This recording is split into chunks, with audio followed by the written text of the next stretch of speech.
Welcome to Ask a Member, a program of the Adrian Area Chamber of Commerce. I'm Ann Hughes, president of the Chamber, and my pleasure today to welcome Aaron Ricketts. Welcome. Hi, Ann. Good to have you here. Thank you for inviting me. And you could talk about a lot of things, but today... I could? You could. Oh, you've heard me talk. I've heard you talk before, yes. But we're going to talk about the Amvets. Yes, we are. Organization right here in downtown Adrian. So why don't you, fill us in. You know a lot about this. You've been involved for a long time.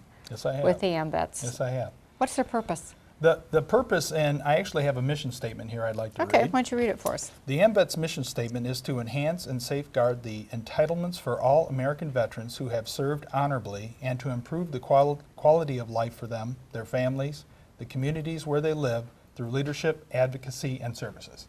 And actually that's a newer mission statement. They had another, which I enjoyed the last mission statement, which talked more about community.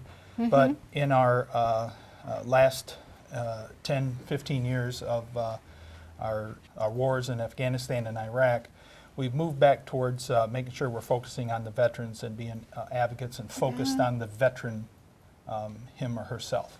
I think that's important. I mean, I can see why the community thing would be enjoyable, but the need.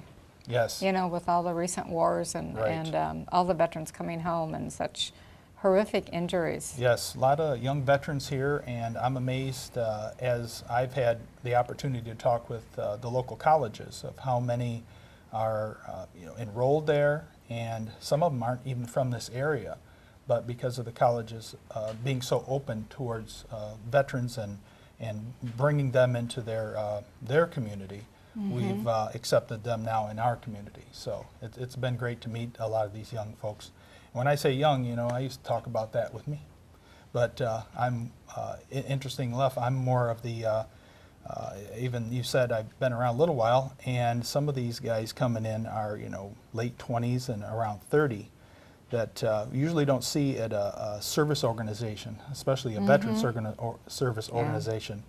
Often people don't start getting involved in our organization until later. So it's good to see the young people that are coming in. But I can talk about more specifically about our post and Amvets here in Adrian. We're at 122 North Main, mm-hmm. and right across the street from here. That's right, neighbors. Yes, and we've been there at that location since 1999. Our post was founded in 1989 by Paul Hill.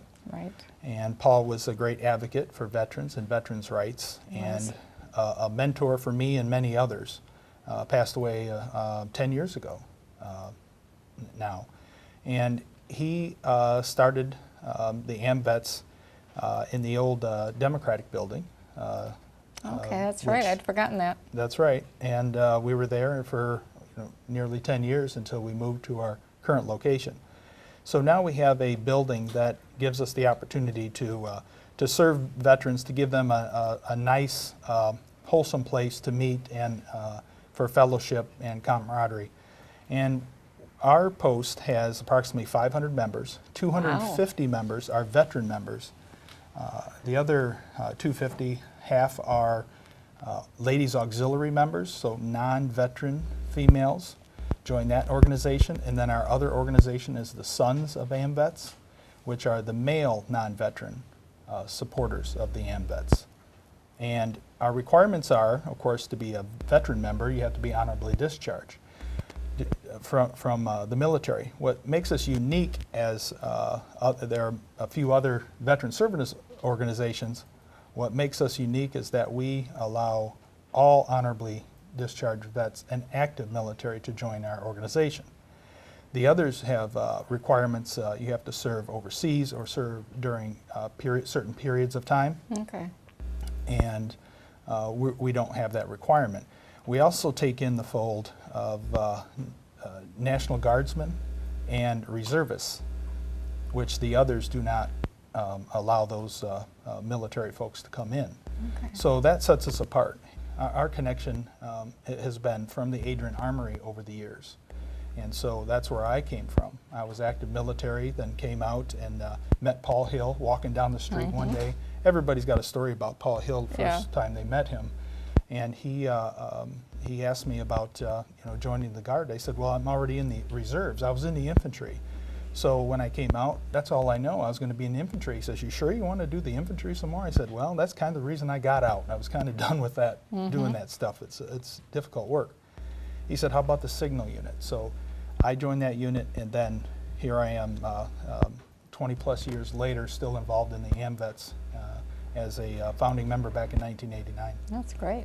Now you look at your mission statement here a minute, but you talked about to enhance and safeguard the entitlements for all American veterans. What are some of those entitlements, and what kind of experience with those have you and the others, the Amvets, had here? That's a good question, because we've really made it our mission to do whatever we can to make sure that the information is out there to all of us that are veterans and have served. And one thing that we find when people come back is they don't know exactly what the rules are, what they are entitled to as a veteran. So we have a service officer. He's very active. He's gone through quite a bit of training, especially in the last few years. And a lot of veteran service organizations have a service officer and do that work. But what we try to do is get people to give them the information so they can get to the right person. And here in Lenawee County, we have a great veteran service or VA office, and we want to make sure that people get acquainted with them, especially if they have a need.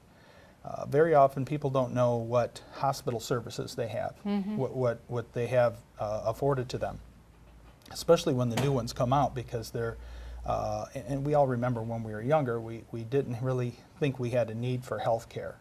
And we kind of just went to the doctor, sporadically and occasionally. Well, veterans should really use the VA hospital and get acquainted with them, because they have a couple years of, even if they didn't serve overseas, even if they weren't in the war area, war zone, they still have the opportunity to use the VA hospital for a period of time after discharge. The rules have changed over time, but that's one thing that we find. I'll give you an example. In 2003, we had the local signal unit was called up, and they've been called up another time since then, but the original time and went to Iraq. So there were several members from Adrian that went to Iraq, and when they came back, a lot of them did not know that they had the opportunity to use the VA hospital. Some of them we found, because we had service officers come down and we did a presentation. We had 60 people there. I think 40 of them were from the unit that went to Iraq. Wow. They came back, and half of them did not know that they had the opportunity to use the VA hospital for just minor things that they might need. They were going locally and probably spending the money that they could have kept in their pocket and then use the VA service. That's an example. We want to get that information out there to people. What are their, they've always talked about after a war and the military comes home, what are the educational benefits of veterans?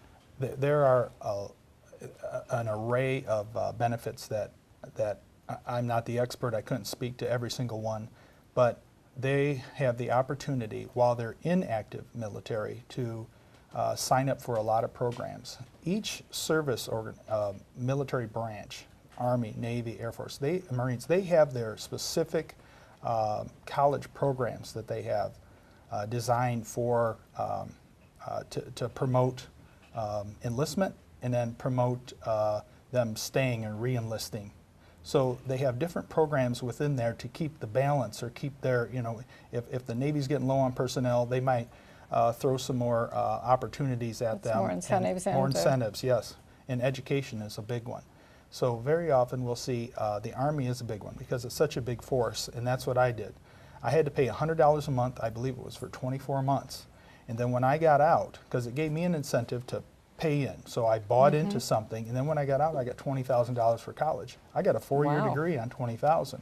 Well, today it's $60,000 and $80,000 that they're giving troops when they come out. The GI Bill is fantastic. You got to get to the VA office here in Adrian. A local VA rep will get you there and find out what your benefits are. So how do you contact the vets come home? They don't know, whether it's health-wise or education-wise, what's out there for them. How do you reach them and point them in the right direction? That's usually we made our phone number easy, 264-5555. and we always point people in the right direction. But how we find them is always an issue.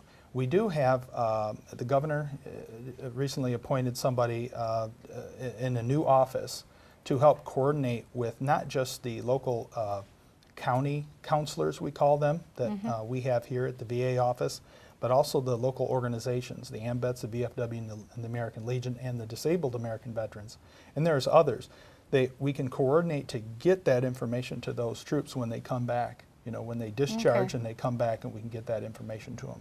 But we're really just trying to be active, and you know, you asking me to be here today is another great way to get the information out. And I would imagine, you know, given what these men and women have seen and gone through, I would imagine that just the social aspect of the Amvets facility is important to their getting immersed back in the community and having people who have had similar experiences to, to talk with. What's interesting about our Amvets post here in Adrian, and then we are very unique because I'm considered more of one of the older members.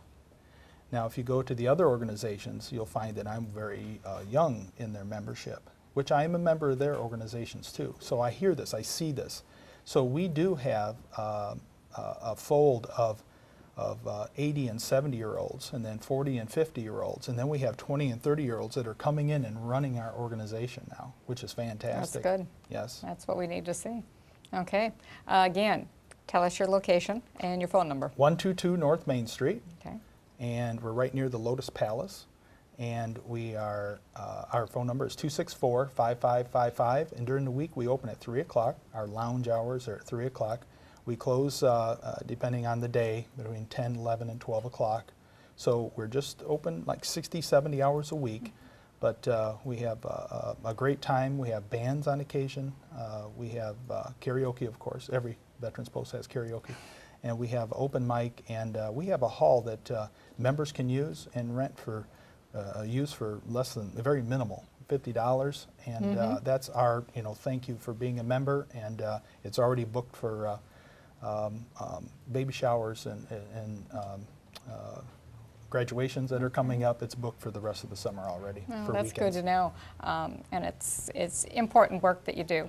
And every time we come downtown during hours and you're open, the streets are packed. So Yes. I know they're in there and taking advantage of the services and the camaraderie. Yes. Very good. Well, thank you for all the good work you do. Thank you, Ann. Thank you for being here today. Thank you. Thanks,